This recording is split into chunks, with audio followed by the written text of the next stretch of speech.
4.5 ஆண்டு காலம் நான் ஆளுநராக பணியாற்றிவிட்டு வந்திருக்கிறேன். அதனால் முழுமையாக பணியாற்றி கொண்டிருந்தவர்களுக்கு இந்த வாய்ப்பு கொடுக்கப்பட்டிருக்கிறது எனக்கு மிக்க மகிழ்ச்சி. அதுவும் எச் ராஜா அண்ணன் ரொம்ப அனுபவம் மிக்கவர். அதனால் அவருக்கு கிடைத்த மகிழ்ச்சி. நான் ஒரு காரியகர்த்தாவாக இருந்தால் நாங்கள்லாம் பணியாற்றி கொண்டிருக்கோம். நாங்கள் எல்லா பட்டியலும் நாங்கள் எதிர்பார்க்கறது இல்லை. நாங்கள் கட்சி என்ன சொல்லுதோ அந்த பணியாற்றும் நன்றி உணர்வோடு இந்த கட்சிக்கு உழைக்க வேண்டும் என்று இன்னும் 5 வருடம் கவர்னராக இருந்திருக்கலாம். எனக்கு நிச்சயமாக அந்த வாய்ப்பை தந்திருப்பார்கள். மரியாதைக்குரிய பாரத பிரதமர் தமிழ் மொழிக்கு கொடுத்திருக்கின்ற மரியாதையை போல இங்கே உள்ளவர்கள் கூட கொடுக்கவில்லை என்பதுதான் எனது கருத்து. பாலியல் ரீதியான துன்புறுத்தல்கள் இந்தியாவில் எந்த மூலையில் இருந்தாலும் அது எதிர்க்கப்பட வேண்டும். பெண்கள் காப்பாற்றப்பட வேண்டும். எல்லா துறையிலும் பெண்கள் காப்பாற்றப்பட வேண்டும். இந்த பட்டியலில் உங்களுடைய பெயர் இல்லை இல்லை, நான் எல்லா பட்டியல்லையும் நான் எதிர்பார்க்க முடியாது. ஒன்று. இன்னொன்று, நான் இப்போ 4.5 ஆண்டு காலம் நான் ஆளுநராக பணியாற்றி விட்டு வந்திருக்கிறேன். அதனால் முழுமையாக பணியாற்றி கொண்டிருந்தவர்களுக்கு இந்த வாய்ப்பு கொடுக்கப்பட்டிருக்கிறது எனக்கு மிக்க மகிழ்ச்சி.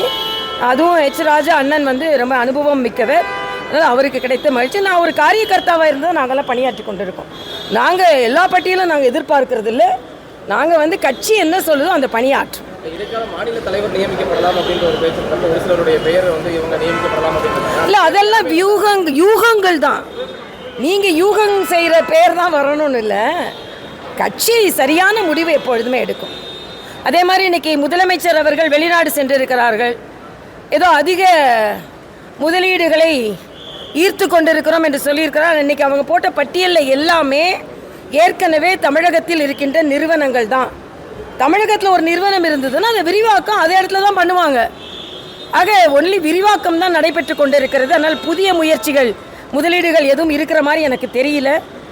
தமிழக அரசு தொடர்ந்து மத்திய அரசை சமக்கிர சிக்ஷா அபியான் என்பது குழந்தைகளின் கல்வி அறிவாற்றலை இன்னும் மேம்படுத்துவதற்காக modernisation of education, skill development, ஆக அதுக்கு என்று ஒரு தனி மேம்பாடு உடைய கல்வி திட்டம் அது. அந்த கல்வி திட்டத்திற்கு என்று ஆசிரியர்கள் நியமிக்கப்படுவார்கள். அந்த கல்வி திட்டத்திற்கு என்று அது ஒரு புதிய திட்டம். அந்த திட்டத்தை அவர்கள் ஏற்றுக்கொள்ளாமல் அதற்கான நிதியை மட்டும் கொடுக்க வேண்டும் என்று சொல்வது சரியல்ல. அந்த திட்டத்தை ஏற்றுக்கொண்டு அந்த திட்டம் எதற்காக அறிமுகப்படுத்தியதோ அதற்காக அந்த திட்டத்தில் உள்ள நல்லவற்றை பயன்படுத்த வேண்டும். ஏதோ அரசியலுக்காக நான் புதிய கல்விக் கொள்கையை நாங்கள் ஏற்றுக்கொள்ள மாட்டோம் என்று சொல்வது சரியல்ல. இவர்களின் ஒவ்வொரு நகர்வும் மாணவர்களை பாதிக்கிறது என்பது தான் எனது கருத்து. சபாநாயகர் சம்பந்தமாக கலைஞர் நூற்றாண்டு நிகழ்ச்சியில் 10 கோடி தமிழ் பேசக்கூடிய இருக்காங்க, 25,000 பேர் தான் சமஸ்கிருதம் பேச வச்சிருக்காங்க. அதனால புதிய கல்விக் கொள்கை எந்த காரணத்துக்கும் இல்லை, புதிய கல்விக் கொள்கை சமஸ்கிருதத்தை மாத்திரம் பேசலை. புதிய கல்விக் கொள்கை தாய்மொழியை பேசுகிறது. இன்னைக்கு தாய்மொழி கல்வியை தான் புதிய கல்விக் கொள்கை ஆதரிக்கிறது. ஆனால் தமிழகத்தில் உள்ள அத்தனை பள்ளிகளிலும் தனியார் பள்ளிகளிலும் ஹிந்தி கற்பிக்கப்பட்டு அரசாங்க பள்ளி மாணவர்களுக்கு மட்டுமே மறுக்கப்பட்டு இன்னைக்கு பிரெஞ்சு கவர்மெண்ட் கூட ஒரு ஒப்பந்தம் போடுறாங்க, பிரெஞ்சு மொழியை அரசாங்க பள்ளி மாணவர்கள் கற்றுக்கொள்ள வேண்டும் என்று. இப்போ நம்ம நாட்டில் ஒரு மொழியை கற்றுக்கொள்ளும் பொழுது அவர்களுக்கான வாய்ப்புகள் அதிகமாக இருக்கிறது. ஆக நாங்கள் எங்களுக்காக எங்கள் கொள்கைக்காக குழந்தைகளின் எதிர்காலத்தை நாங்கள் கேள்விக்குறியாக்குவோம் என்று சொல்வது சரியல்ல. இன்னும் சொல்லப்போனால் மரியாதைக்குரிய பாரத பிரதமர் தமிழ் மொழிக்கு கொடுத்திருக்கின்ற மரியாதையை போல இங்கே உள்ளவர்கள் கூட கொடுக்கவில்லை என்பதுதான் எனது கருத்து. அகில இந்திய அளவிலும் தமிழிசை சவுந்தரராஜன் சரியான ஒரு பொறுப்பு கொடுக்கணும்னு எதிர்பார்க்கிறது எப்படி பார்க்குறீங்க? அகில இந்திய அளவிலாவது ஒரு பொறுப்பு வேணும். நான் எந்த எதிர்பார்ப்பும் இல்லாமல் பொறுப்பான பதவியை விட்டு பொறுப்பு கேட்டீங்க வரல. நான் ஒரு சாதாரண தொண்டனாக இருந்தால் கூட மகிழ்ச்சியாக தான் எனது பணியை ஆற்றுவேன். எனக்கு என்னை இவ்வளவு உயரத்திற்கு கொண்டு சென்ற கட்சிக்கு நன்றி உணர்வோடு இந்த கட்சிக்கு உழைக்க வேண்டும் என்று இன்னும் 5 வருடம் கவர்னராக இருந்திருக்கலாம். எனக்கு நிச்சயமாக அந்த வாய்ப்பை தந்திருப்பார்கள். ஆனால் நான் என் கட்சிக்கு உழைக்க வேண்டும், என் மாநிலத்திற்கு உழைக்க வேண்டும் என்று நான் வந்திருக்கிறேன். எந்தவித எதிர்பார்ப்பும் இல்லாமல் கட்சி மீது இருக்கும் பாசத்தினால், தமிழ் மக்கள் மீது இருக்கும் பாசத்தினால் நான் வந்திருக்கிறேன். அதை நான் இங்கே தெளிவுபடுத்துகிறேன். தமிழகத்தில் ஹிந்தி எதிர்ப்பு இந்த மாதிரி ஒரு இது சொல்லியோட போயிட்டு இருக்குது. ஆனால் தமிழகத்தில் தான் தென்னிந்தியாவிலேயே அதிகம் பேர் வந்து ஹிந்தி விரும்பி படிக்கக்கூடிய மாநிலம்னு ஒரு புள்ளி வருது. ஹிந்தி பிரச்சார சபா வந்து அறிவிச்சிருக்காங்க 3 லட்சம் பேர் ஹிந்தி. இல்லை, அதனால தான் இப்போ அவங்களா படிக்கிறதுக்கு வாய்ப்புகள் இந்தி பிரச்சார சபை ஏற்படுத்தி கொடுப்பதை போல மக்கள் விரும்புகிறார்கள். இல்லை, நாம் அதைத்தான் சொல்கிறோம். நீங்கள் விரும்பலைன்னா இப்போ பரவாயில்ல.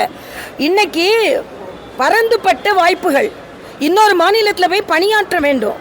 ஆக அப்படி பணியாற்றும் போது அவர்களுக்கு ஹிந்தி தெரிந்திருக்க வேண்டும். நான் ஒரு நாள் ஹிந்தி பிரச்சார சபாவுக்கு ஒரு நிகழ்ச்சிக்கு போனேன்.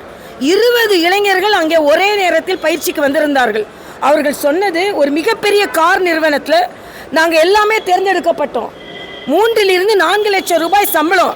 ஆனால் எங்களுக்கு ஹிந்தி தெரியாதுன்ன உடனேயே எங்களது பணியாணை திருப்பி பெறப்பட்டது. அதனால் 20 பேர் சேர்ந்து இது நடந்தது. 20 பேர் சேர்ந்து படிக்க வந்திருக்கோன்னு சொன்னாங்க. அதனால் குழந்தைகளின் நான் மறுபடியும் சொல்கிறது, இன்னொரு மொழி கற்றுக்கொள்வதால் தமிழ் மொழியின் மாண்பு குறைக்கப்படவில்லை. தமிழ் தான் நமது உயிர், தமிழ் தான் நமது வாழ்வு, தமிழ் தான் நமது வாழ்க்கை, தமிழ் தான் நமக்கு எல்லாமே கொடுத்திருக்கிறது. நம் ஊனோடும் உயிரோடும் இருப்பது தமிழ் தான். ஆனால் இன்னொரு மொழியை கற்றுக்கொள்வதில் அந்த தமிழ் தாய் நிச்சயமாக மறுக்க மாட்டாள் என்பதை நாம் புரிந்து கொள்ள வேண்டும். தமிழ் மக்கள் எல்லா வாய்ப்புகளையும் பெற வேண்டும் என்று தான் தமிழ் தாய் நினைப்பாள். திட்டங்கள் தொடர்பாக, அரசியல் தொடர்பாக வந்து முன்னணி நடிகர்கள் குரல் கொடுப்பாங்க, அவங்களோட வாய்ஸ் அவுட் பண்ணுறாங்க. ஹேமா கமிட்டி தொடர்பாக தமிழில் இருக்கக்கூடிய முன்னணி நடிகர்கள் அமைதியாக இருக்காங்க. அவங்கக்கிட்ட கேளுங்க. ஆனால் நாங்கள் வந்து தொடர்ந்து குரல் கொடுத்து கொண்டு இருக்கிறோம். இன்றைக்கி கூட நான் அந்த ஹேமா கமிட்டியில் பாலியல் ரீதியான துன்புறுத்தல்கள் இந்தியாவில் எந்த மூலையில் இருந்தாலும் அது எதிர்க்கப்பட வேண்டும், பெண்கள் காப்பாற்றப்பட வேண்டும், எல்லா துறையிலும் பெண்கள் காப்பாற்றப்பட வேண்டும் என்பது கருத்து. இன்னொன்று, இன்றைக்கி நான் வரும்போது இன்னொரு தகவலை சொன்னாங்க. தம்பி விஜய் கட்சி ஆரம்பித்திருக்கிறார், இன்றைக்கி ஷிரடி கோயிலுக்கு போயிருக்கிறார் அப்படின்னு ஒரு கேள்வி கேட்டாங்க. நான் சொன்னேன், மக்கள் சேவை மகேசன் சேவை. ஆக மகேசனின் மறு உருவமாக இருக்கின்ற ஷிரடி கோயிலுக்கு போய் ஒரு கடவுளை நம்புகிற ஒரு முட்டாள் அப்படின்லாம் சொல்லி கொண்டிருந்த ஒரு மாநிலத்தில் ஒரு கடவுள் நம்பிக்கையோடு சென்று போய் தனது கட்சி பணிக்காக அவர் இறைவனை பிரார்த்திக்கிறார் என்றால் அது வரவேற்கத்தக்கது. ஆன்மீகம் இல்லாத அரசியல் எடுபடாது என்பதை நான் ஏற்கனவே இங்கே சொல்லியிருக்கேன். 3 மாத இடைவெளியில் அரசியல் மாற்றங்கள் வருவதற்கான வாய்ப்புகள் ஏதாவது இருக்கா பாஜகவில்? ஏன்னா ஏற்கனவே இதுபோன்ற செய்திகளை மேலும் தெரிந்து கொள்ள எங்களது யூடியூப், ஃபேஸ்புக் மற்றும் ட்விட்டர் ஆப்களை சப்ஸ்கிரைப் செய்யவும்.